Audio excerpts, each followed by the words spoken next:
Merci, mes amis. Merci, mes amis.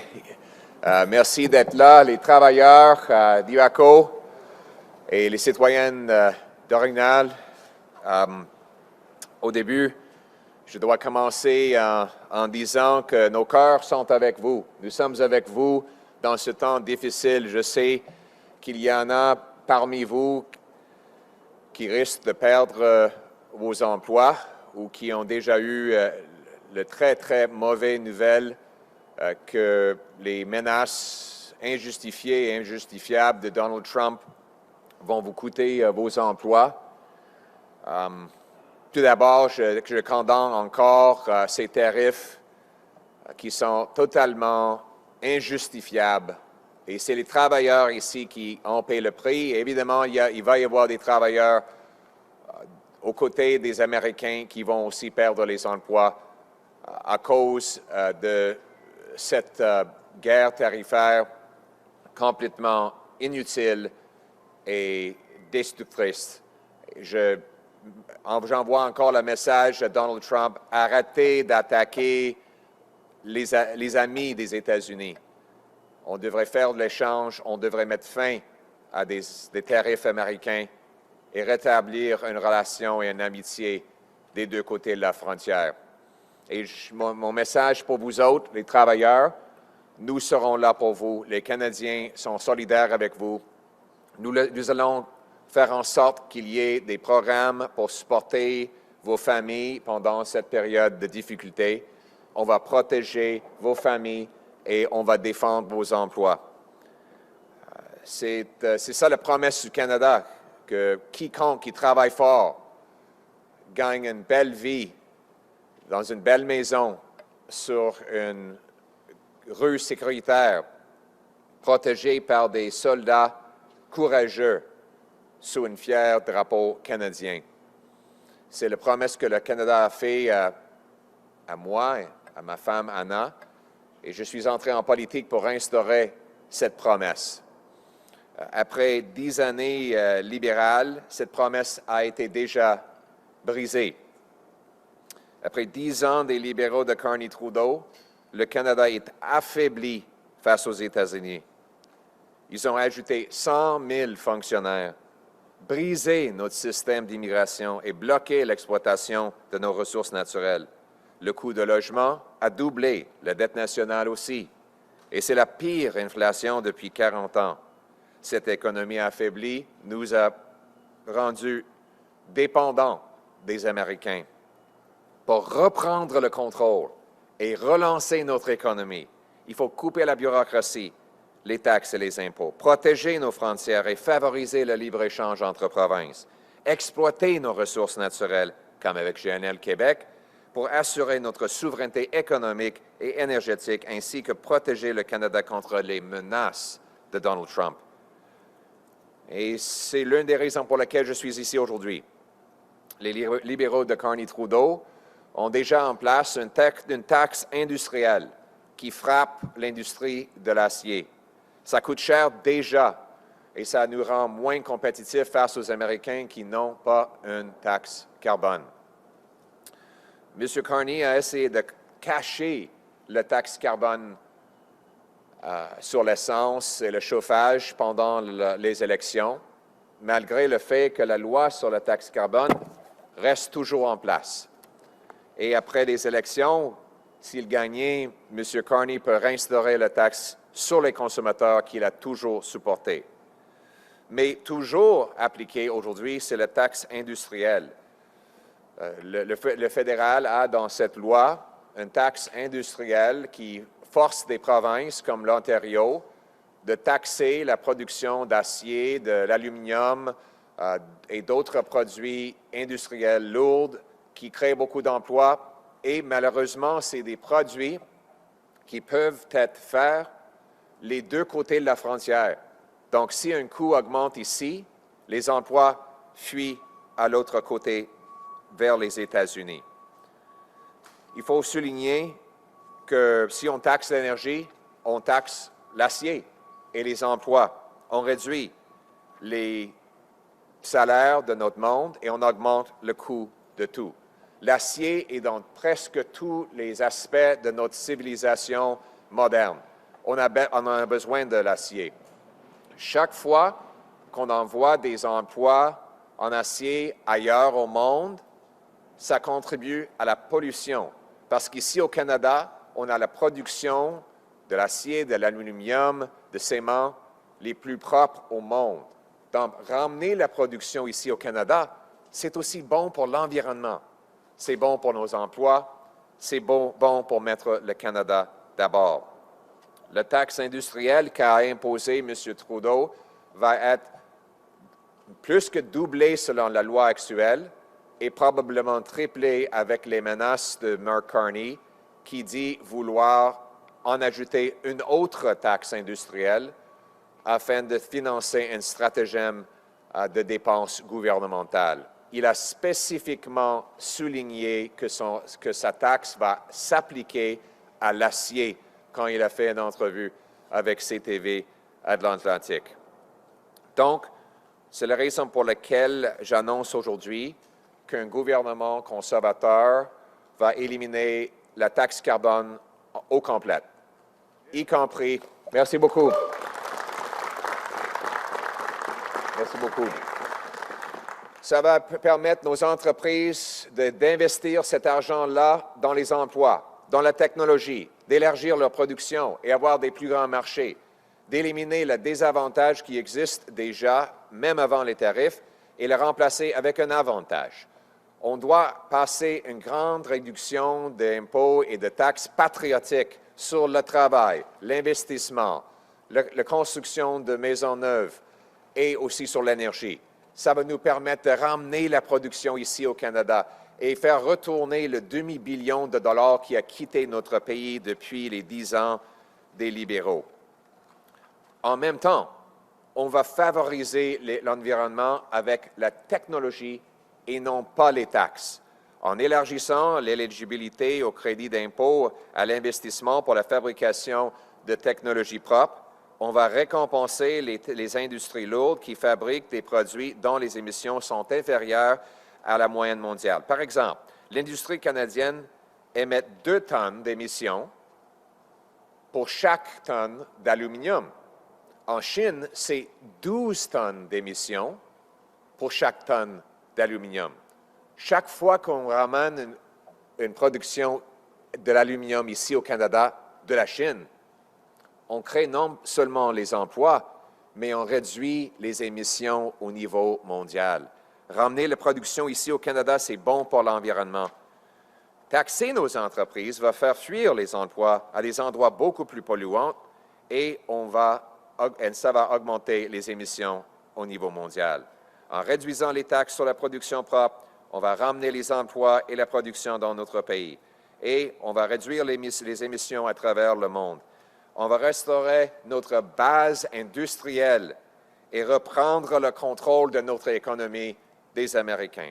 Ça fait partie de mon plan de gros bon sens pour mettre le Canada d'abord. Ça va aussi réduire les impôts sur le revenu, sur les investissements, supprimer la taxe de vente sur les maisons neuves. Avec des taxes et des impôts plus bas, on va déclencher un immense boom et ramener au Canada des chèques de paie et la production des États-Unis. Nos usines, nos mines, nos moulins vont bourdonner d'activités grâce aux soudeurs, charpentiers, tuiteurs, opérateurs de machinerie lourde et j'en passe. Les travailleurs à la chaîne vont gagner plus en produisant plus. On va être plus fort, plus autonome et souverain. On va se tenir debout et tenir tête aux États-Unis. On va récompenser le travail, libérer les entrepreneurs, exploiter nos ressources naturelles, fabriquer nos propres biens, commencer à commercer entre nous, bâtir des maisons pour nos jeunes, reconstruire nos frontières et notre armée, honorer notre histoire et hisser notre drapeau. Ce qui nous unit, c'est la promesse du Canada, où n'importe qui, de n'importe où, peut accomplir ses rêves, où travailler fort vous permettre d'avoir une belle vie dans une belle maison, dans un quartier sécuritaire, protégé par nos braves soldats sous un fier drapeau. Pour préserver ce drapeau et sa promesse, On doit travailler ensemble, nous battre ensemble et gagner ensemble. C'est ça, mettre le Canada d'abord. Merci beaucoup.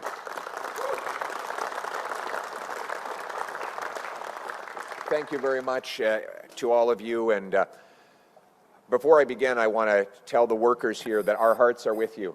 I know that this is a very difficult and stressful time. Some of you have already got layoff notices. Others are worried you might face them in the future. You're scared. You're stressed. You don't know what's going to happen. I want you to know that Canadians are with you. We will fight for your jobs, and we will make sure the supports are there in the event of layoff. We'll make sure that EI provides payment promptly to help you keep food on the table, and we will work to get you back into a paycheck as soon as possible. And I once again say to Donald Trump, why would you go after these people? These are great Canadian people. American workers, just like them, are going to lose jobs if this continuing trade war insanity goes on. There is no good reason to do this to these good people. Stop the tariffs, stop the chaos, let's solve this problem, and that will mean that workers on both sides of the border can get their lives back, and both the nations could be stronger, safer, and more secure. We will always be a sovereign, independent nation. We will never be the 51st state. We will always be proudly Canadian, and we will fight for the Canadian promise. I go further to say that that Canadian promise has always been the reason for my political career. We want this to be a country where hard work means anyone from anywhere can achieve anything, that a hardworking person gets a great life on a safe street and a beautiful house under our proud flag. That promise is broken after 10 years of the Trudeau-Carney Liberals. The lost Liberal decade has seen, over the last 7 years, $500 billion of investment leave our country for the U.S. Our per capita GDP has been the worst growth among all of our competitors. Housing costs have doubled and gone up faster than in any other G7 country. And now the Liberals think they should be rewarded with a 4th term in office. Furthermore, they brought in a carbon tax in this law. This law is still in place, even though Mr. Carney has signed a fake executive order to hide the tax for 35 or 40 days leading up to the election. It is still in place, and it applies across the board. The tax is scheduled to go up 300% over the next 5 years, and hiding it for a few weeks will not change that. Furthermore, the full carbon tax also applies to industries. Industries like those here at Iveco. Iveco makes hot-rolled steel wire and steel billets, and these taxes drive up the cost of the entire domestic steel industry. Mr. Carney has said that he wants to expand the industrial carbon tax beyond the already eye-watering increases the government has passed into law. He specifically singled out steel in an interview he did on CTV. He said that Canadians don't buy steel, they don't need steel, and therefore it won't do any harm to tax steel. Although he did admit that the tax would drive up the cost of an automobile by just $200. I don't think anybody believes that. Remember when the Liberals told us that the earlier carbon tax wouldn't cost you anything? We learned later that that was not true. Carney's proposed shadow carbon tax will be bigger than Trudeau's carbon tax. And it's ultimately a trick. Hide the tax before the election and then bring it back bigger than ever after the election. This was a bad idea before the Trump tariffs. But now that Trump is hitting Canadian industry with a massive tariff, Carney is saying that he will impose a massive carbon tax on Canadian businesses. The combination of Trump's tariffs and Carney's carbon taxes would be a disaster for the workers behind me. Workers would lose wages, consumers would pay more. Money and jobs would leave Canada, making us even more dependent on the Americans, just like Trump wants. It reminds us of Carney's decision to move his headquarters out of Canada to the U.S. This new tax would apply to lumber mills, steel mills, factories, aluminum plants, and they would in many cases simply leave. But I won't let that happen. Today I'm announcing that a common sense, Canada First Conservative government will repeal the entire carbon tax, including the federal backstop that requires provinces impose industrial taxes. There will be no taxes on consumers, no taxes on Canadian industries. Instead, provinces will continue to have the freedom to address this issue how they like, but there will be no federal obligation to impose the tax. We will also axe the tax on steel, aluminum, natural gas, food production, concrete, and other industries. Instead of taxes, we will use technology. Technology, not taxes, is the best way to fight climate change and protect our environment. While the Liberals tax businesses who use energy, Conservatives will cut taxes and boost incentives for those who bring down emissions. Carrot, not stick. We will expand eligibility for the clean technology and clean manufacturing investment tax credits. We will reward heavy industries who make products with lower emissions than the world average. For example, Canada's industry produces 2 tons of greenhouse gases for every 1 ton of aluminum.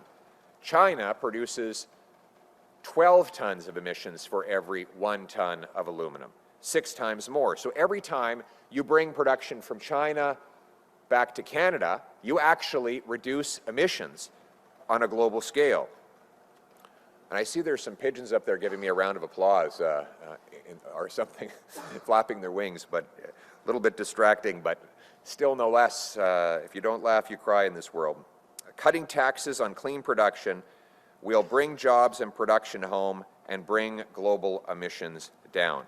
We will do this to restore our industrial base and take back control of our economy from the Americans. It will be part of my Bring It Home tax cut on work, investment, energy, and home building. This plan will lower income tax, investment tax. We will axe the sales tax on new homes to save you up to 50 grand on the purchase of a new house. We'll lower taxes to unleash massive booms in our different sectors to bring home paychecks and productions. Our mines, factories, mills will be buzzing with work for our welders, carpenters, pipe fitters, heavy machinery operators, assembly line workers, sheet metal workers. They will be making more by making more. We will be a strong, self-reliant and sovereign nation standing on our own feet and standing up to the Americans. We will reward work, unleash entrepreneurs, harvest resources, make our own goods, trade with each other, build homes for our youth, rebuild our borders and military, honor our history, and raise our flag. What binds us together is the Canadian promise that anyone from anywhere can achieve anything, that hard work gets you a great life in a beautiful home, on a safe street, protected by solid borders and brave troops under a proud flag. What we must do now is to preserve that flag and its promise by working together, fighting together, and winning together. That is what it means to put Canada first. Let's bring it home. Thank you.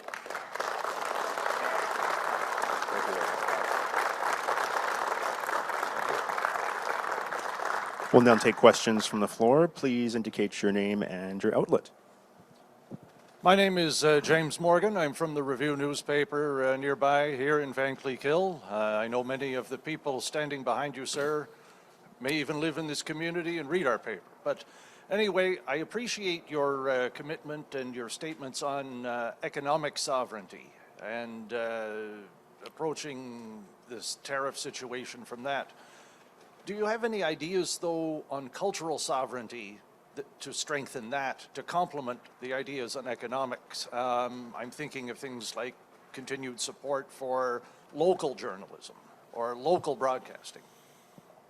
Yes, we are strong supporters of local journalism and local media, and we will make sure that, for example, local media, independent outlets get their fair share of government advertising. I also think we need a renewed commitment to celebrating our heritage and our identity. Over the last 10 years, there's been a tendency to tear down our statues, change the names of different public monuments in order to cancel our history. I think that has weakened the bonds that used to tie us together. I believe that we should celebrate our history. We should honor our first Prime Minister, John A. Macdonald, without whom we would not have a Canada today. His vision of an East-West nation is really now more than ever needed. So we will be naming public monuments after him and many of our other historical figures. We will put a renewed focus on celebrating the military history, the extremely proud military history that we have over a century of defending freedom at home and around the world. We will ensure that our young people have chances to participate in that history by expanding, for example, the Cadet Corps and other programs that bring our people together from coast to coast to coast to coast. We now more than ever, we have to celebrate our proud heritage and our common Canadian identity. That's what unites us. Let's bring it home. Thank you. Next question. This is Joe Coppolino from the Tribune Express Carillon, a local paper here. Following up on James's question, you've said that you want to get rid of the local journalism initiative, which is super important for our paper ourselves, particularly in this region where we are a bilingual paper, one of the few in the country and in the province and in the country. That program basically keeps us alive, particularly as businesses in this area begin to struggle, and I expect that they're going to struggle more in the coming years, regardless of which government comes on, given the economic opportunity outset landscape. What ways will a government support local journalism outside of the local journalism initiative program, which helps fund many of the journalists in this area? Thank you. Well, I have raised concerns with how the government has run that program and other media support programs, and my platform will have measures that will strengthen local and independent journalism and give actually better and stronger voices to local journalism than we even have right now. So you'll have to stay tuned for that platform. We're just getting started. There's another roughly 6 weeks, and you'll be seeing a lot more from me, and I think you'll like what you have to see about local journalism. En français, sur le journalisme. En français. J'ai critiqué la manière de laquelle le gouvernement libéral gérait des programmes de subvention aux médias. C'est trop politisé et leur approche ne permet pas l'indépendance dont on a besoin dans une démocratie libre. En même temps, il nous faut supporter les médias dans les communautés, les médias indépendants, et vous allez voir dans mon plateforme électorale des engagements pour favoriser les médias comme le vôtre dans les communautés, les médias communautaires dont on a besoin pour partager les histoires de notre pays. Merci beaucoup. Next question. Merci. Bonjour, M. Poilièvre, Olivier Ferro-Boissé de TVA. Bonjour. Monsieur Carney, Mark Carney est en Europe aujourd'hui. Est-ce que dans le contexte, il aurait dû se rendre aux États-Unis d'abord? Et est-ce que vous exigeriez une démonstration de respect envers notre souveraineté avant d'aller rencontrer Donald Trump à Washington? Donc, il y a deux questions. L'une, c'est des réunions en Europe. J'ai rien contre les réunions. Évidemment, des chefs gouvernementaux doivent se réunir à travers le monde. Les chefs de gouvernement doivent rencontrer des chefs d'État, etc. Mais on a 10 ans des réunions sans action. Par exemple, si on veut diversifier nos exports vers l'Europe, il faut approuver des pipelines, des usines de gaz liquéfié, élargir nos ports, parce que maintenant, on n'a pas les moyens de faire acheminer nos produits vers l'Europe. Et le fait que M. Carney et Trudeau ont bloqué Énergie Est, GNL Québec, les projets de GNL dans les Maritimes et à Terre-Neuve, ça a nous rendu beaucoup plus dépendants sur les États-Unis. J'aurais aimé que M. Carney annonce aujourd'hui qu'il a une entente pour vendre le gaz naturel en France. La France a signé une entente d'approvisionnement de gaz naturel avec Qatar. Pourquoi Qatar? Pourquoi pas Canada? On partage des racines avec la France. On est un allié démocratique avec la France. Pourquoi est-ce que les libéraux veulent que les emplois vont à Qatar et non pas au Canada? On a 1 billion pieds cubes de gaz naturel ici au Canada, mais 100% de nos exportations vont aux États-Unis à cause du fait qu'on n'a pas des usines de liquéfaction. Donc, il faut rapidement abroger la loi C-69, approuver GNL Québec, approuver des usines de gaz naturel et des pipelines pour acheminer notre énergie vers l'Atlantique et commencer vraiment à briser notre dépendance sur les États-Unis pour nous mettre dans une position de contrôle de nous-mêmes. Nous devons être maîtres chez nous. Par rapport au président Trump, il doit reconnaître, respecter notre souveraineté et notre indépendance. Arrêtez de nous insulter et arrêtez avec des tarifs non provoqués et injustifiables. C'est ça le message que j'envoie au président Trump et c'est le message que je vais, après les élections, avec l'appui des Canadiens, je vais envoyer directement au président. Merci. In English, please. So there were two parts to the question. One is about the Prime Minister holding meetings with leaders in Europe. Obviously, Prime Ministers have to meet foreign leaders in France, the United Kingdom, and all over the world.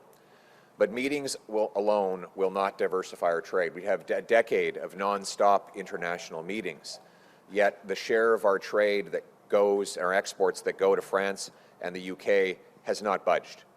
Why? Because we cannot get our products over the Atlantic. The Trudeau-Carney Liberals have blocked pipelines, LNG plants, mines, and other infrastructure that is needed to get our products over the Atlantic to the Europeans. I give you the example of France. France signed a natural gas supply agreement with Qatar. We could be selling that gas. We have 1,300 trillion cubic feet of natural gas right beneath our feet. We have cold weather, as you're experiencing today, which makes it cheaper to liquefy the gas. We have clean hydroelectricity to power that liquefaction. The steel from places like this could go in an LNG plant, or in, I should say, dozens of LNG plants right across the East Coast and the West Coast and the Saguenay region. So why don't we repeal C-69, the No New Pipelines law, rapidly approve LNG plants, pipelines, mines, port expansions, so that we don't have to sell 100% of our natural gas exports to the Americans. I would have liked to seen Mr. Carney come home with a natural gas supply agreement signed with the French, the way the Qataris have done. We know they need our gas. Japan, Greece, Germany, France, and other countries, Ukraine, have all asked for our natural gas. But the radical net zero, keep it in the ground ideology that has guided the Carney-Trudeau Liberals for 10 years and caused the lost decade has prevented us from doing it. After a lost decade, we don't need to give the Liberals a fourth term. What we need is a real change to bring home paychecks and protection and put Canada first. This will be the last question.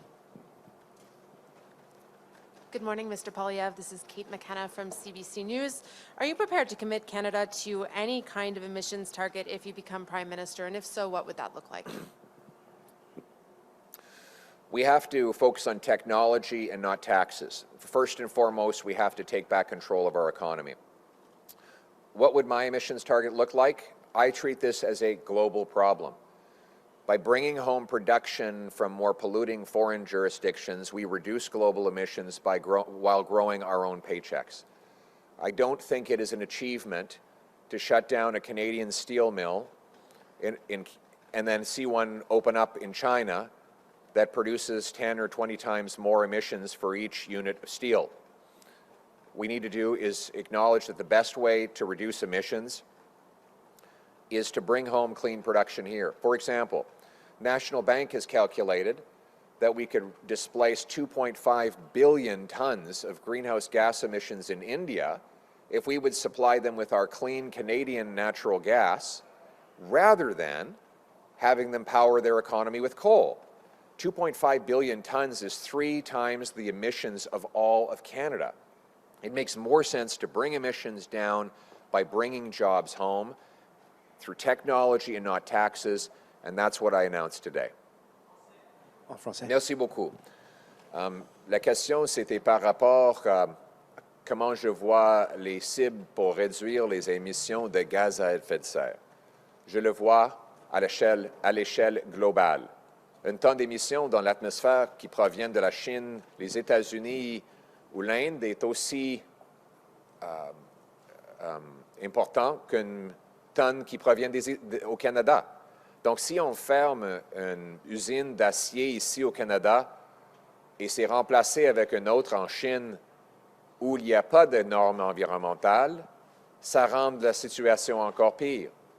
Donc, en ramenant la production ici au Canada, nous réduisons les émissions à travers le monde. Je vous donne l'exemple des exportations de gaz naturel. La Banque nationale a calculé que si on fournit le gaz naturel à l'Inde pour déplacer le charbon en production d'électricité, ça va réduire les émissions de 2,5 billions, excusez-moi, 2,5 trillions de tonnes d'émissions qui vont permettre de réduire à l'échelle globale. Milliards, excuse-moi, j'ai dit, les chiffres sont un peu trop élevés. 2,5 milliards de tonnes d'émissions peuvent être déplacées en vendant notre gaz naturel en Inde. Donc, c'est ça notre but, c'est de réduire les émissions au niveau global tout en ramenant la production ici au Canada. Donc, Thank you, folks. That concludes today's press conference. merci beaucoup, mes amis. Merci beaucoup. Merci beaucoup.